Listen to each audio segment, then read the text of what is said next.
ఏమంటున్నావు ఇంట్లో? నువ్వు కాలేజ్ పోకు అన్నాడు. దేనికి అంటే నేను రేపు నేను తీసుకోపోతే పోలీస్ స్టేషన్ లో సైన్ పెట్టు, అన్న టార్చర్ చేస్తున్నా అని చెప్పేసి నేను మిగతాది ఏం రాపియాలో నేను అది రాపిస్తా అని మా డాడీ అంటుండు.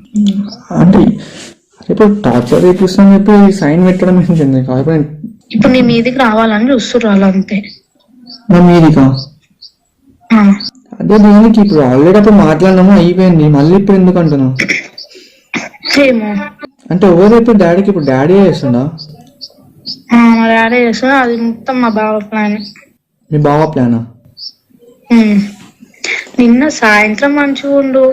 సరే ఇప్పుడు ఏమైనా ఉంటే మరి మీ బావ నాకైనా ఫోన్ చేయాలి కదా. ఇప్పుడు అది మళ్ళీ ఏమైంది రాబోయే ఇది అని చెప్పి నన్నైనా అడగాలి కదా.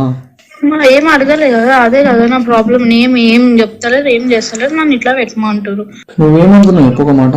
నేను ఎడికైతే అడిగానే నేనున్నా. అంటే ఎడికైతే ఎడికైతే అడిగి అంటే ఎట్లా అంటున్నాను?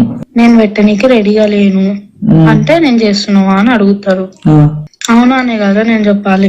అందుకే నేను నిన్న అడుగుతున్నా నువ్వేమనుకుంటున్నావు అనేసి. ఏమనుకుంటా నాకు ఏం అర్థమైతే ఫస్ట్ ఆఫ్ ఆల్. ఇప్పుడు నేను అది పెట్టిన అనుకో సీదా మీ ఇంటికి వస్తారు, ఇట్లా చెప్పింది మా పిల్ల అనేసి. మరి నేను ఏం చేయాలి? నేను పిచ్చిదాన్ని మధ్యలో. డాడీని అడగొచ్చు కదా, ఏమైంది డాడీ మళ్ళీ ఎందుకు ఇట్లా చేస్తారు? అడిగినా ఏం లేదు, నువ్వు వచ్చి సైన్ పెట్ట అంతే. ఏమని సైన్ పెట్టమంటాడు డాడీ? వాళ్ళంతా రాసి పెడతారంట, నువ్వు ఉత్తే అవును నన్ను టార్చర్ చేస్తున్నావు అని చెప్పి నువ్వు సైన్ పెట్టు అంతే. ఇంకా నువ్వు ఒక్క మాట మాట్లాడు, దాడికి వచ్చి గాయ కూడా చేయొద్దు. నువ్వు ఒక్క మాట కూడా నువ్వు ఎక్కువ మాట్లాడొద్దు దాడి వచ్చి అని చెప్పి అన్నాడు. అంటే ఏం చేద్దాం అనుకుంటారు? అంటే నా లైఫ్ స్పాయిల్ చేద్దాం అనుకుంటారు? ఆ రోజే అన్నారు. ఏమని? నేనైతే వదిలా నడుచుమా, మీరు వదిలేసినా సరే నేనైతే వదిలా అని అనేసి అన్నాడు మా బావ. అంటే నన్ను కూడా అన్నాడు, మీరేమన్నా చేసుకోరి, నేనైతే ఇద్దరిని వదిలా, ఇద్దరిని చంపేస్తా అని అన్నాడు.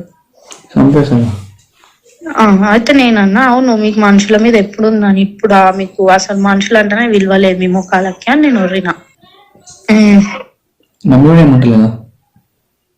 ఏమంటలేదు.